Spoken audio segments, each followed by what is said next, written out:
हर press conference के अंदर Bharatiya Janata party द्वारा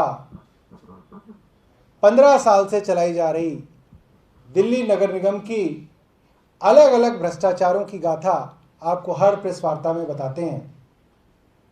आज एक और बड़े भ्रष्टाचार की सबूतों के साथ ये प्रेस वार्ता कर रहे हैं। आपको बताऊं कि पिछले 2 दिन पहले भाजपा के काउंसलर संजय ठाकुर के बारे में जालसाजी की, फर्जीवाड़े की, कब्जों की जो कंप्लेंट्स हमने दिखाई थी और जो वीडियो हमने दिखाई थी, भाजपा ने ना तो उसके ऊपर अपना कोई रिस्पॉन्स दिया। पत्रकारों ने जब आदेश गुप्ता से रिस्पॉन्स मांगा तो उन्होंने रिस्पॉन्स नहीं दिया और अभी तक संजय ठाकुर के ऊपर भाजपा ने कोई कार्रवाई भी नहीं की है।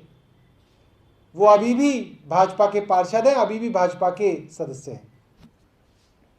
2010 के अंदर एक कंपनी के बारे में जांच की गई।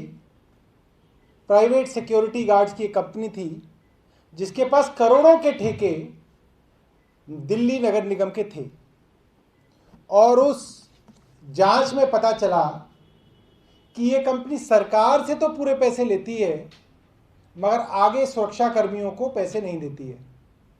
इसके अलावा भी कई गड़बड़ियां पाई गई और इस कंपनी को टेंडर प्रक्रिया से बाहर किया गया। इसके बाद ये कंपनी हाई कोर्ट गई। हाई कोर्ट ने इसकी बात नहीं सुनी, इसके ऊपर ही जुर्माना। सुप्रीम कोर्ट तक गए, सुप्रीम कोर्ट में भी इनकी बात नहीं सुनी गई और इस कंपनी ने एक फर्जी स्टिंग किया एमसीडी का, जो कि पता चला कि वो जो स्टिंग था, जो वीडियो थी, वो भी फर्जी थी, डॉक्टर्ड थी। लिहाजा इस कंपनी को करने वाले को काली सूची में डाला। निजी सुरक्षा एजेंसी ब्लैक लिस्टेड। सुरक्षा ठेकों को लेकर फर्जी शिकायत करने वाली निजी सुरक्षा एजेंसी को दिल्ली नगर निगम ने काली सूची में डाला। ये 2010 की खबरें हैं और इस कंपनी का नाम है well protect man power services private limited और ये तब के commissioner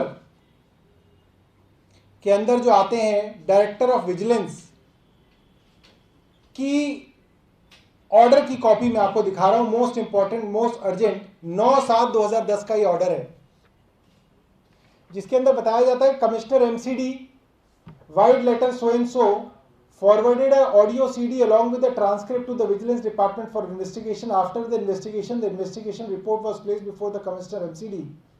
The Commissioner MCD, by its order 10/6/2010, has blacklisted the security agency name Well Protect Manpower Services Private Limited. It is therefore requested that necessary actions as per the orders of the Commissioner be taken. अब blacklisted company करने का क्या मतलब होता है? काली सूची में डालने का क्या मतलब होता है? इसका मतलब यह होता है कि इस कंपनी को ना सिर्फ दिल्ली नगर निगम में बल्कि पूरे देश में किसी भी सरकारी संस्था के अंदर कोई काम नहीं मिलेगा। यह कंपनी इतनी घटिया है, इतनी नालायक है, इतनी बेकार है, इसकी क्रेडिबिलिटी इतनी खत्म है कि इसको काम नहीं दिया जा सकता।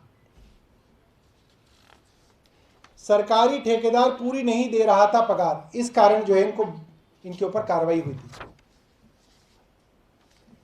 आज मैं आपके सामने खुलासा करने जा रहा हूं कि उसी नगर निगम ने,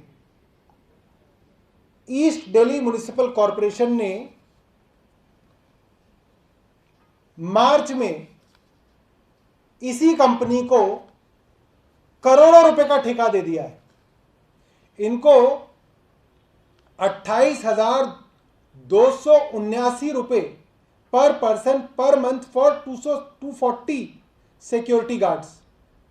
मतलब 240 सिक्योरिटी गार्ड इनसे लिए जाएंगे। हर महीने हर व्यक्ति की पगार 28,279 रुपए और सिक्योरिटी सुपरवाइजर के रूप में 30,874 रुपये प्रति पर्सन प्रति माह की तरफ से 19 लोग लिए जाएंगे, जो करीब करीब 75 लाख रुपए महीना बनता है। और अगर आप साल का ले लें तो 1 करोड़ रुपया बनता है। तो एमसीडी ने इसी कंपनी को करोड़ों रुपए का ठेका दे दिया है। तो हमारा दिल्ली नगर निगम के भाजपा के नेताओं से सीधा सवाल है और आदेश गुप्ता जी से सीधा सवाल है, एक कंपनी जिसको आप ही की नगर निगम ने ब्लैकलिस्ट किया, उस कंपनी को आप ही के नगर निगम में कैसे ठेका मिल सकता है? ऐसा कैसा संभव है कि आपके नगर निगम के अधिकारी ये भूल गए हों कि इसी कंपनी ने आप ही के नगर निगम के खिलाफ शिकायत करके, आप ही का एक झूठा स्टिंग करके, आप ही का अफसर निलंबित कराया था। उसके बाद ये कंपनी हाई कोर्ट गई, सुप्रीम कोर्ट गई, सुप्रीम कोर्ट और हाई कोर्ट में भी इसको राहत नहीं मिली और उसको आपके कमिश्नर ने ब्लैकलिस्ट किया। दुनिया भर के अखबारों के अंदर इसके बारे में छपा। तो ये कैसे संभव है कि ऐसी ब्लैकलिस्टेड कंपनी को करोड़ों रुपए के ठेके दिल्ली नगर निगम ने दिए? तो हमारा ये सवाल सीधा सीधा दिल्ली भाजपा के अध्यक्ष आदेश गुप्ता जी से है कि आपने संजय ठाकुर को अब तक पार्टी से क्यों नहीं निकाला, इसका जवाब दें। और इस ब्लैकलिस्टेड कंपनी को कैसे ठेका मिल गया, इसका जवाब दें। धन्यवाद। ये जो कागज आपको दे रहे हैं ये हम व्हाट्सएप पे डाल देंगे, तो आप इनको यूज कर सकते हैं।